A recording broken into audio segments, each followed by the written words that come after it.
වනේ අද ඔයගොල්ලෝ එකතු වෙලා ඉන්නේ DNK Bro YouTube channel එකේ තවත් අලුත් වීඩියෝ එකක් එක්ක. ඉතින් මේ වීඩියෝ එකේදී මම ඔයගොල්ලොත් එක්ක කතා කරන්න යන්නේ ඔයගොල්ලන්ගේ ෆෝන් එකේ වෛරස් තියෙන app හොයාගෙන ඒව delete කරන්න පුළුවන් විදියෝ option එකක් ගැන. ඉතින් මේකට ඔයගොල්ලන්ට කිසිම app එකක් ඕනි වෙන්නේ නැහැ. ඒ වගේම කිසිම download කරන්න දෙයක්වත් ඕන් වෙන්නේ නැහැ වගේම මේක නොමිලේ හම්බ වෙන්නේ. ඉතින් ඔයගොල්ලෝ Play Store පාවිච්චි කරනවා නම් ඔයගොල්ලෝ මුලින්ම කරන්න ඕනි Play Store එකට යන එක. Play Store එකට ගියාට පස්සේ ඔයගොල්ලන්ගේ account එක මේ විදිහට උඩින් බලා ගන්න පුළුවන්. ඉතින් ඔයගොල්ලෝ ඒක click කරන්න ඕනි.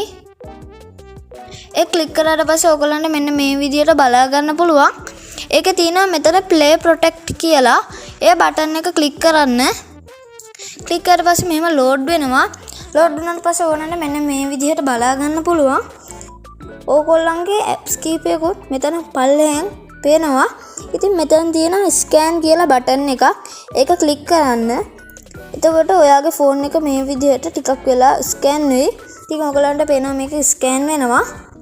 ඉතින් මෙහෙම scan වුණාට පස්සේ ඔයගොල්ලන්ගේ වෛරස් තියෙන app බලා ගන්න පුළුවන්. ඉතින් මේක එනවා අපේ phone එකේ වෛරස් නැහැ කියලා. බැරි වෙලා හරි ඔයගොල්ලන්ගේ phone එකේ වෛරස් තියෙන app තිබ්බොත් ඔයගොල්ලන්ට එයි uninstall කියලා. ඒ uninstall කියන option වලින් ගිහිල්ලා ඔයගොල්ලන්ගේ phone එකේ වෛරස් තියෙන app delete කරගන්න පුළුවන්. ඉතින් යාළුවනේ මගේ මේ වීඩියෝ එක හොඳයි නම් වීඩියෝ එකට like කරන්න, comment කරන්න, share කරන්න, subscribe කරන්න අමතක කරන්න එපා. ඉතින් තවත් මේ වගේ ලස්සන වීඩියෝ එකකින් අපි හමු වෙමු. bye.